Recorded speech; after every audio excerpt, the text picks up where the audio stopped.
Hi everyone, my name is Sally Fowler. I'm the owner and trainer with Disabled Advantage Dog Training. I am outside with my service dog Austin today, and I had a thought that I wanted to share with people. One of the things that I think is the coolest about my training program, which is the same training program that I use with my own service dogs, I teach to any of my service dog clients, especially those with CRPS, is that the way my training is, what's incorporated in the training. Sorry, I'm trying to keep an eye on Austin while he's further away. My training is designed so that one day your dog is as adaptable as you need them to be for your CRPS. So yesterday I was able to walk without assistance. I could ride the exercise bike twice, so I exercised with Austin, and I was able to do more work on the business a lot, do a lot of typing, a lot of stuff like that. I was able to stand in the yard and throw toys for him, and so the level of assistance I needed from him wasn't that high. Today though, actually last night, I got a really bad muscle spasm in my leg that made me fall down, and Austin, play. And that spasm is recurring today, and it's so severe, like I can feel the muscles in my quad and my hip spasming or like rippling. They feel kind of like little fireworks are going off in my leg, and then also the toes on both of my feet are trying to curl inwards and like close my feet. So when I go back inside, I'm gonna have to put on sandals so that my feet can't close. And today, in order to play with Austin, I had to put him in his red harness with his counterbalance strap, and I'm holding on to it while I made lunch and moving around the house and asking him to take me to the chair and take me to the porch, and he's having to do a ton of assistance. But the coolest thing about it is that he's able to adapt moment to moment.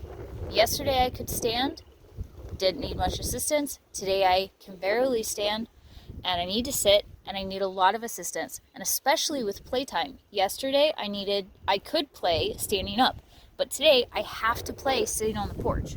So I'm actually sitting on our porch, and it makes it harder for me to throw toys. I can't throw them as far, so I have to have specific toys that I know I can throw. But all of the skills that I teach when I teach my own dogs and when I work with clients are, let's teach you how to do this skill. Let's get you really good at this skill.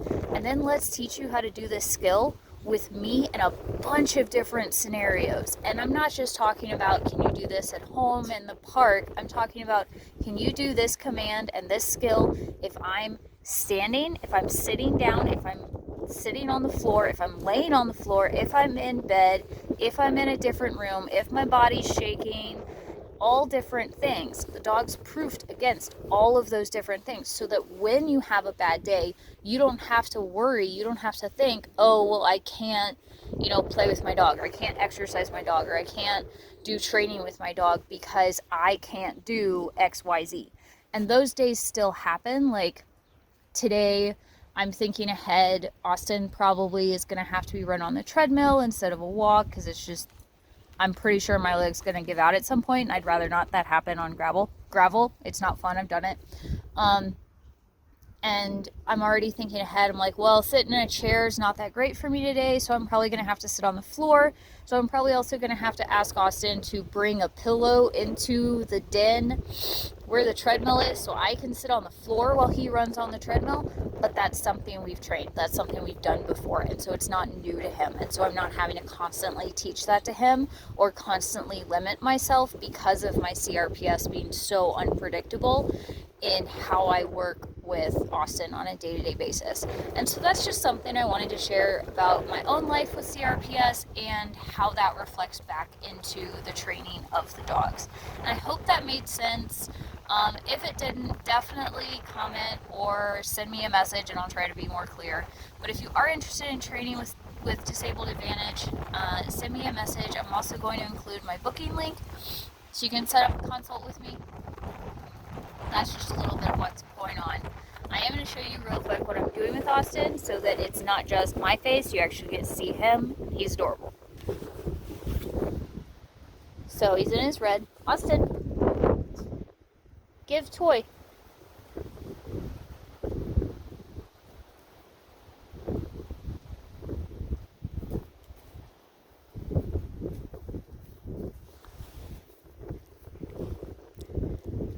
Thank you. Good gift toy.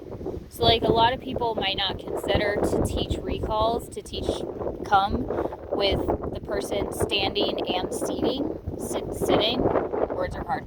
But that's one of the things I do is I make sure your dog can do all of their commands within reason against whatever type of position you might be in. Austin. My toy. This is one of his toys I really like for days like this. It's Austin. It's a pine cone shaped toy, and so it's kind of reactive. It bounces when it hits the ground. Austin. Fine toy. See, it never really goes in quite the same direction. I really like that. We also have, we got recently, thank you. Now, that is an adaptation. When I'm standing and we play find toy, he has to come back and sit in front of me. When I'm sitting on the porch especially, he can come a little bit more freeform, and that's something that we trained.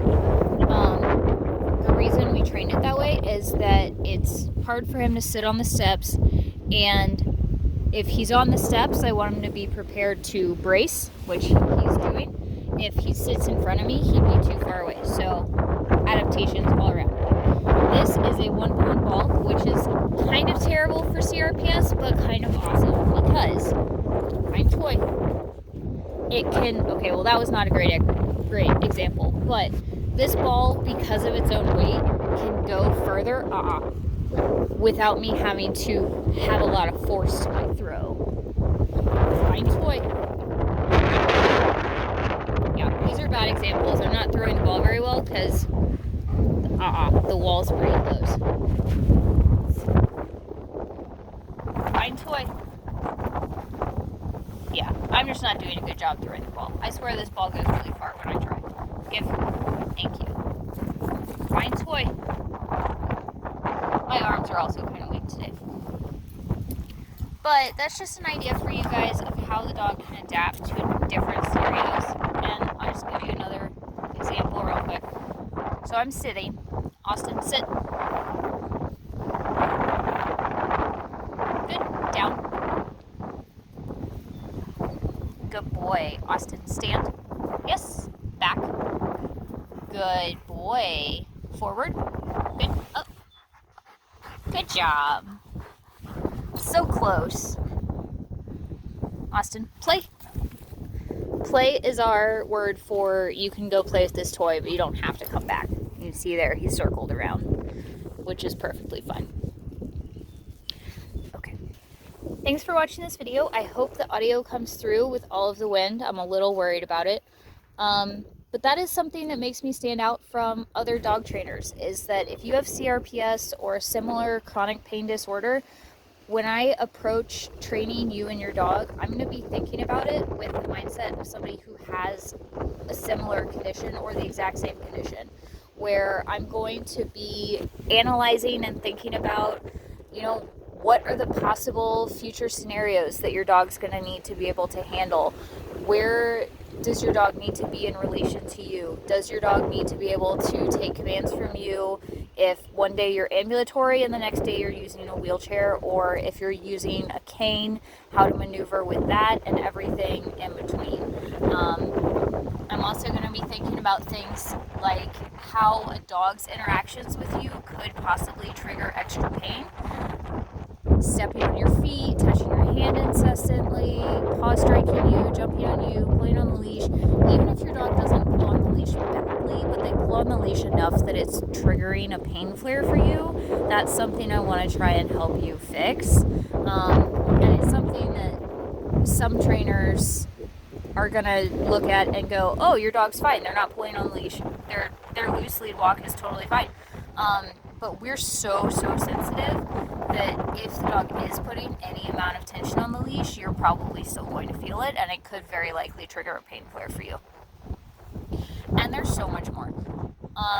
Seriously, if you want to learn more about CRPS or how I train or CRPS service dogs, please set up a consult with me. I would love to meet you, and I would love to talk to you, and I'd love to give you either your first CRPS contact or another CRPS contact to add to your toolkit and to help you know that you're not alone in dealing with this. Again, my name is Sally Fowler. I'm the owner of Disable Advantage.